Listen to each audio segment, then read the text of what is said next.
when they went to Yom Kippur, when the women went to Yom Kippur on the fast day, the Muslim neighbors babysat the children, the most precious objects they gave to them to protect. How could that be if they're our enemies, mortal enemies? Because they're not. It's not a religious conflict. That's a Zionist ploy of accusing everybody of being anti-Semitic. You want peace?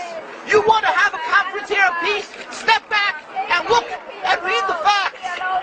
Not the facts that have been misconstrued by the Zionist propaganda. The facts that are realities. The facts on the ground. How we've been living for hundreds of years in Yemen, in Morocco, in Tunisia, in Palestine, in Egypt. What Arab land have not Jewish people been living together with Muslims without any human rights groups? Tell me what land the Jews did not live in harmony with the Muslims. In Iran, we have over 25,000 Jews there, thank God. Why? Because this is not a religious conflict. It's purely because of a political movement, a relatively new movement, which is antithetical, contradictory to the Jewish religion of thousands of years. Judaism is spirituality, a religion of compassion to emulate God. Zionism must be created 100 years ago by atheists, people who have abhorred religion, who wanted to transform Judaism from religion to nationality, to a purely materialistic base, godless in its essence. That is not Judaism, and they have no right to use the name of Israel. They've usurped our name, they've stolen our symbols, and they've stolen our identity.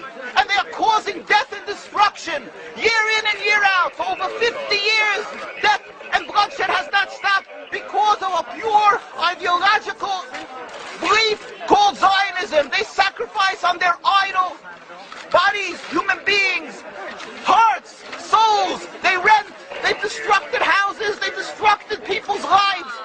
What can we do about this? Let's step back and think. There is a solution with God's help.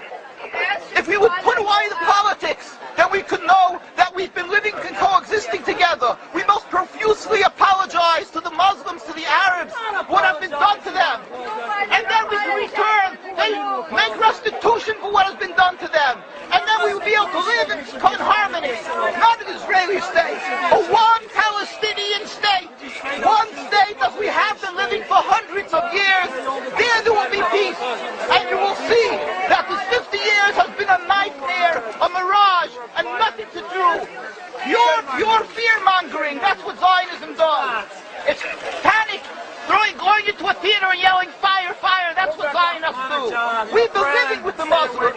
We've been living, yes, Ahmadinejad keeps on stating that he does not want to harm the Jews, but the Zionists keep on antagonizing him. Of course you don't, because you have an agenda. You want to further Zionism. You want enemies. You want enemies in order to be able to say you're protecting the Jews. We don't want enemies. We want to live in peace. We have been always living in peace with the Muslims, and we will, with God's help, continue to live with them in peace. We implore the participants in this conference, read, step back, study the history truthfully, and see what the true Jewish voice is of hundreds of thousands of Jews who are still true to their religion, whether they're living in Jerusalem, whether they're living in New York. What do these Jews in Williamsburg section of Brooklyn, hundreds of thousands of Jews who are the most God-fearing in the community, why are they all opposed to the state of Israel? Why is that one Israeli flag in Williamsburg, Brooklyn? These are the most God-fearing religious Jews. Why don't they fly an Israeli flag? They have hospital help. They have had solo ambulatories and everything free of charge to help people. The most greatest charitable organizations. Why these compassionate people don't support the state of Israel? They don't go to Israel. Why not? Because they don't like Israel. Why not? Because the self-hating Jews? They're trying to build the Jewish state. Why? Are they fools? Are they fools? The reason is simply because they fear God. And I know why. You don't know why, and I know why. Because they're God-fearing. And God forbid us to have a state. We are in exile by God. We decree exile. And we are forbidden to oppress the people. We are forbidden to oppress the Palestinian people and steal their houses. That is what Judaism says. Thou shalt not steal. Thou shalt not kill. We have no right to the rule over the land of Palestine. This is what Judaism says, not what these robbers say. It's what